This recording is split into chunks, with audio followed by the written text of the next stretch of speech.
అమరావతి పునఃప్రారంభం సందర్భంగా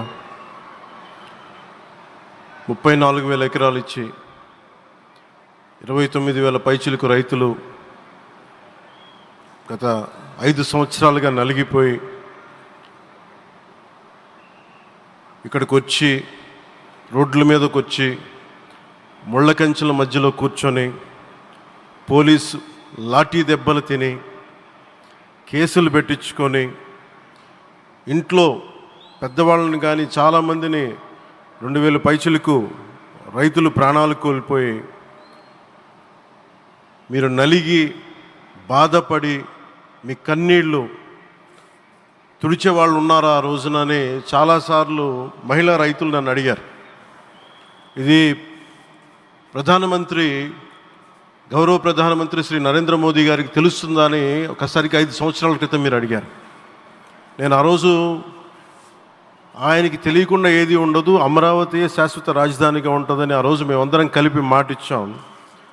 ఆ ఇచ్చిన మాట ప్రకారం ఈ రోజున గౌరవ ప్రధానమంత్రి గారి చేతుల మీదుగా మళ్ళీ ఇంకొకసారి పునఃప్రారంభం జరగబోతుంది. ఇది ఆది శంకరాచార్య 1237వ జయంతి సందర్భంగా తిరిగి అమరావతి పునఃప్రారంభం కావటం చాలా ఆనందాన్ని కలగజేస్తుంది. మనందరం 5 కోట్ల మంది ప్రజలకి సంబంధించి ఇది ఒక హబ్, ఇది సెంటర్, నర్వ్ సెంటర్. ఇది అంటే మనందరికి సంబంధించిన ఇల్లు. ఇది మనందరం ఎవరిని అడుగుతున్నామంటే ఒక ప్రధానమంత్రి గారు పూర్వం సన్యాసాశ్రమంలో ఉన్నప్పుడు ఆయనకి అనికేత్ అనే పేరు పెట్టారు. అనికేత్ అంటే అర్థం పరమశివుడు, ఇల్లు లేనివాడని. అలాంటి ఇల్లు లేనివాడు, కుటుంబం లేనివాడు 5 కోట్ల మంది కుటుంబాలకు, 5 కోట్ల మంది ప్రజల కోసం, ఎన్ని కోట్ల కుటుంబాల కోసం మనందరికీ రాజధానిలో ఒక నగరం నిర్మించడానికి, ఇల్లు నిర్మించుకోవడానికి ఇల్లు లేకుండా 140 కోట్ల మంది ప్రజల బాధ్యత తీసుకొని కశ్మీర్ నుంచి కన్యాకుమారి వరకు, అక్కడ కామాఖ్య నుంచి ద్వారకా వరకు ప్రపంచమే, మన దేశమే తన కుటుంబంగా చేసుకుంటూ ఈ భారతదేశమే తన ఇల్లుగా చేసుకొని తిరిగి పునఃప్రారంభానికి విచ్చేసిన గౌరవ ప్రధానమంత్రి శ్రీ నరేంద్ర మోదీ గారికి మనస్ఫూర్తిగా మన అందరి తరపున, ఆంధ్రప్రదేశ్ ప్రజలందరి తరపున, అమరావతి రైతాంగం తరపున, ఆడపడుచుల తరపున వారికి చేతులెత్తి హృదయపూర్వక నమస్కారాలు తెలియజేస్తున్నాను. దివిసీమ తుఫాన్ వచ్చి అందరి ఆశలను తుడిచిపెట్టేసినట్టు గత ప్రభుత్వం రాష్ట్రం మరియు అమరావతి భవిష్యత్తుని తుడిచిపెట్టేసింది. అమరావతి అంటే పరదాలు, సెక్షన్ 30, సెక్షన్ 144 మాత్రమే గుర్తుకొచ్చేలా పనిచేశారు. నువ్వు ధర్మం కోసం నిలబడితే ధర్మం నువ్వు నిలబడేలా చేస్తుంది అనే విధంగా ఆ రోజున అమరావతి రైతులు, రాష్ట్ర ప్రజలు ఈ ధర్మ యుద్ధంలో విజయం సాధించారు. రైతులు ఇచ్చిన 11,000 ఎకరాల భూమిని త్యాగం చేసి వారి సంకల్పం, 33,000 ఎకరాల భూమిని త్యాగం చేసి వారి సంకల్పం ఫలితంగా ఈ రోజున ఆంధ్రప్రదేశ్ రాజధాని ఆవిర్భవించింది. అమరావతి రాజధాని పనులు పునఃప్రారంభమవుతున్న ఈ శుభ సందర్భంలో ముందుగా రాజధాని నిర్మాణం కోసం స్వచ్ఛందంగా ముందుకొచ్చి తమ భూముల్ని, పొలాల్ని ప్రభుత్వానికి ఇచ్చిన అమరావతి ప్రాంత రైతులకు, మీ త్యాగానికి గత 5 ఏళ్లుగా మీరు చేసిన పోరాటానికి శిరస్సు వంచి మీకు ధన్యవాదాలు తెలియజేస్తున్నాను. గత 5 ఏళ్లుగా రాజధాని నిర్మాణం నిలిచిపోయి రాజధాని తరలిపోతుందనే సమయంలో రోడ్ల మీదకు వచ్చి 5 కోట్ల ప్రజల తరపున రైతులు, మహిళలు, విద్యార్థులు చేసిన పోరాటం, మీరు పడిన అవమానాలు, మీపై పడిన గాయాలు ప్రతి ఒక్కటి మా మనసులో ఉంది.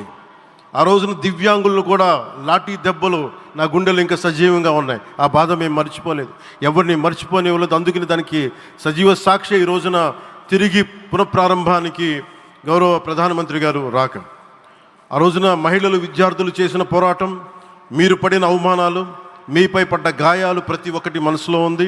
మీ త్యాగాన్ని మేము మర్చిపోం. మీరు చేసిన త్యాగానికి జవాబుదారీగా ఉంటాం. బాధ్యతగా అమరావతి నిర్మాణం జరిగేలా సాయశక్తుల ఈ కూటమి ప్రభుత్వం కృషి చేస్తుంది. అమరావతి రైతుల త్యాగాలను హృదయపూర్వకంగా స్మరించుకుంటూ వారి ప్రతినిధులుగా ఇక్కడకు విచ్చేసిన రైతులకి నా ప్రత్యేక నమస్కారం. ఈ పోరాటంలో వారికి ప్రతినిధులుగా సన్మానం అందుకుంటున్న మహిళా రైతులు పాత్ర, ప్రత్యేకించి అమరావతి మహిళా రైతుల పాత్ర చాలా అభినందనీయం. మీరు ఎంత నలిగారు, మీరు ఎంత రోడ్ల మీదకి వచ్చారు.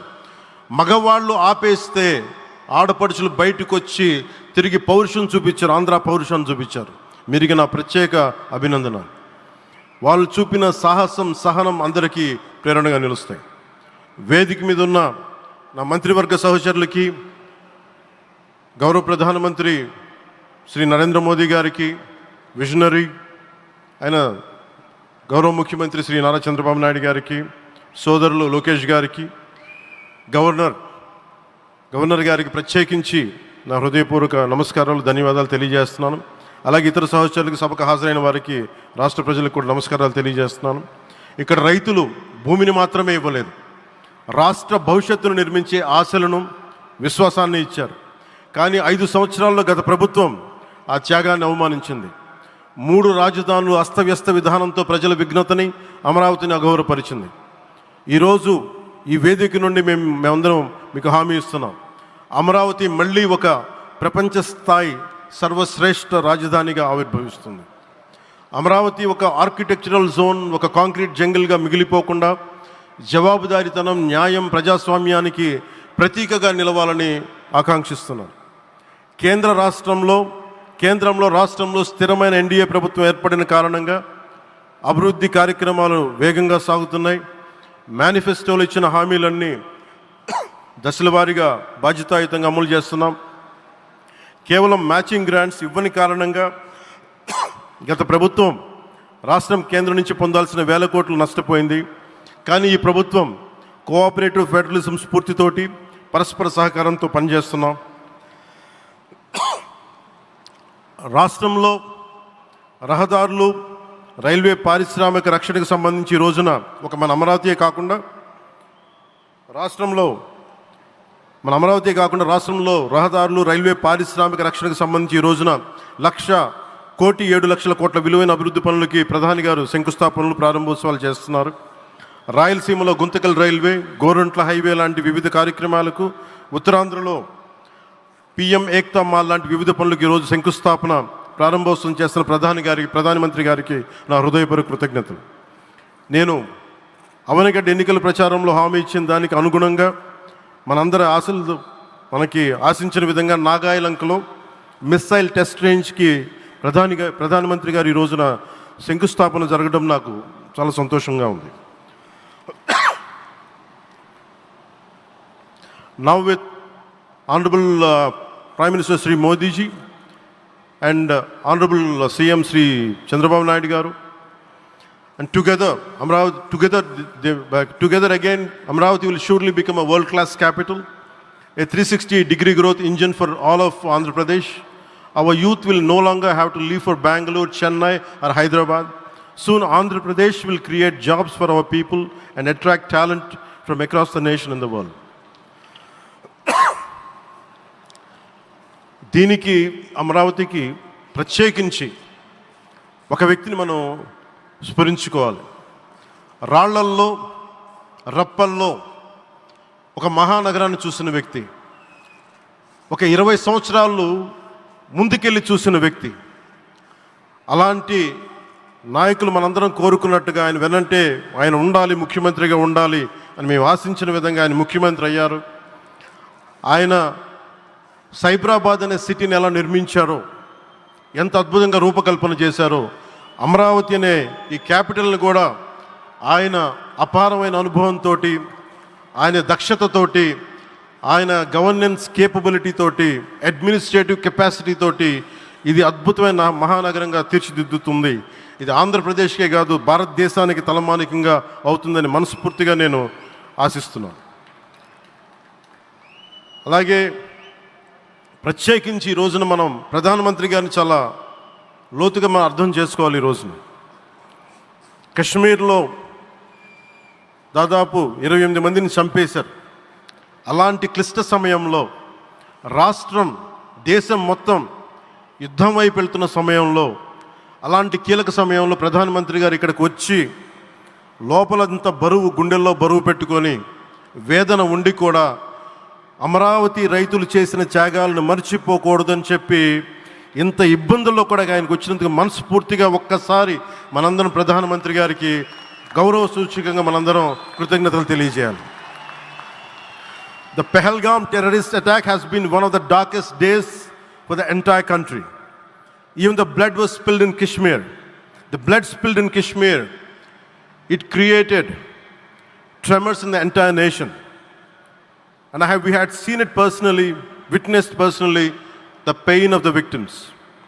For the Honorable PM Modi ji, he is leading the country through these tough times, and he assured all the citizens with stern action against the perpetrators of terrorism. I know this is very sensitive time, and Modi ji is carrying the nation's burden. Amidst this tremendous difficult moment, Modi ji still gave time and came today to Amravati. This shows his deep commitment to Andhra Pradesh, to the people of Andhra Pradesh, and we are deeply grateful to you, sir. May Lord Bhavani, మన కనకదుర్గమ్మ ఆశీస్సులతోటి వారికి బలాన్ని ఇవ్వాలి, శక్తిని ఇవ్వాలి, మనందరం ప్రార్థిద్దాం. May Lord Bhavani Mata give immense strength to our Honorable Prime Minister Modi ji to lead our nation and bless Bharat, Andhra Pradesh and Amravati. Jai Bhavani, Jai Bharat and Jai Hind.